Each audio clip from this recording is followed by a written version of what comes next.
Understanding REST and SOAP APIs. APIs, or Application Programming Interfaces, allow different software applications to communicate. Two of the most common types are REST and SOAP APIs. Each takes a different approach to exchanging data and has its own strengths and weaknesses. Let's break down the differences to help you decide which is best for your project. What is a REST API? REST stands for Representational State Transfer. REST APIs use standard HTTP methods like GET, POST, PUT, and DELETE to access and manipulate resources, often returning data in formats like JSON. REST is popular for its simplicity, flexibility, and speed. It works well with web and mobile apps, especially when easy, stateless communication is needed. What is a SOAP API?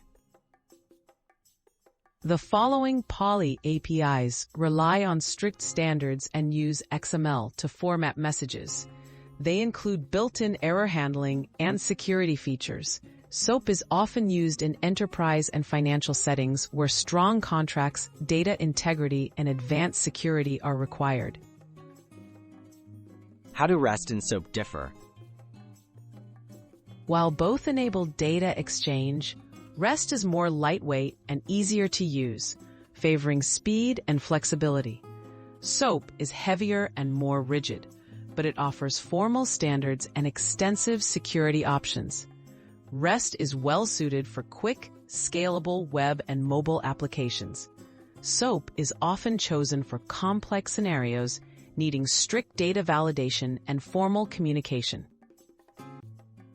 Which is right for your project?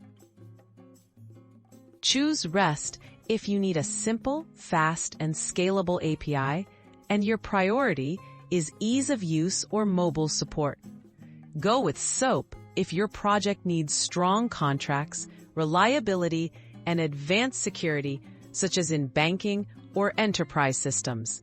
Consider your requirements carefully to select the best fit for your needs.